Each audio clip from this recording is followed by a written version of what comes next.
বৈষম্যবিরোধী ছাত্র আন্দোলনের নেতা হাসনাত আবদুল্লাহ ও শারজিস আলমের বহরের একটি গাড়ি দুর্ঘটনার কবলে পড়েছে।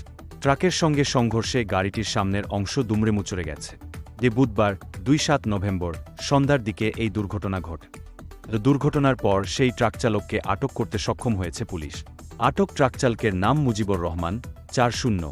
তার বাড়ি ময়মনসিংহের ত্রিশাল উপজেলার বৈলোর গ্রামে।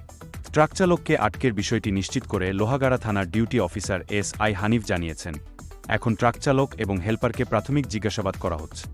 প্রসঙ্গত, চট্টগ্রামে নিহত অ্যাডভোকেট সাইফুল ইসলাম আলিফের কবর জিয়ারত শেষে ফেরার পথে আনুমানিক সন্ধ্যা ৭:৩০টার দিকে চট্টগ্রাম-কক্সবাজার মহাসড়কের চুন্তি ইউনিয়নের হাজী রাস্তার মোড়ে এ দুর্ঘটনা ঘটে। তবে এই ঘটনায় ২ সমন্বয়ক অক্ষত রয়েছেন। লোহাগাড়া থানার দায়িত্বরত সহকারী উপপরিদর্শক এসআই মো. আলিম দুর্ঘটনার তথ্য নিশ্চিত করেছেন। এর আগে চট্টগ্রাম মহানগরের জমিয়তুল ফালাহ মসজিদ মাঠে সাইফুল ইসলাম আলিফের মরদেহ নিয়ে যাওয়া, সেখানে দ্বিতীয় জানাজা অনুষ্ঠিত। এতে অংশ নেন হাসনাত আবদুল্লাহ এবং